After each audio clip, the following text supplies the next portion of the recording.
మరి ఈరోజు గౌరవ ముఖ్యమంత్రి వర్యులు నారా చంద్రబాబు నాయుడు గారికి మా గ్రామం తరపున కృతజ్ఞతలు తెలియజేసుకుంటూ, మరి గౌరవ మంత్రివర్యులు రామానాయుడు గారు మా గ్రామానికి మరి మట్టి పూడిక తీయడానికి 20 లక్షల రూపాయలను శాంక్షన్ చేసినందుకు వారికి మా గ్రామం తరపున కృతజ్ఞతలు తెలియజేసుకుంటూ, ఎందుకంటే గతంలో 5 సంవత్సరాల పరిపాలన జరిగింది కానీ మాకు ఎటువంటి నిధులు కూడా కేటాయించలేదు.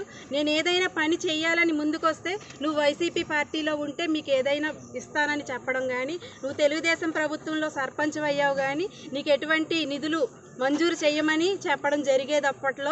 మరి ఇప్పుడు రామానాయుడు గారు వచ్చిన తర్వాత మా గ్రామాన్ని మరింత ముందుకు తీసుకెళ్తూ, మరి ఇదే కాదు మొన్న మట్టి పూడిక కార్యక్రమమే కాకుండా మన మధ్యగట్టు వేయడంలో కానీ, అదేవిధంగా రోడ్లు వేయడంలో కానీ, మరి కాలనీలో మనకి సైట్లు ఇచ్చారు, దాంట్లో రోడ్లు వేయమంటే వేయడానికి ముందుకొచ్చేవారు కాదు.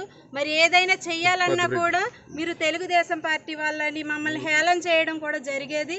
మరింత అభివృద్ధి కార్యక్రమాలు చేస్తున్నందుకు రామానాయుడు గారికి కృతజ్ఞతలు తెలియజేసుకుంటూ, ఈ అవకాశం కల్పించిన పత్రికా సోదరులందరికీ కూడా ముందుగా నా నమస్కారాలు తెలియజేసుకుంటూ సెలవు తీసుకుంటున్నాను.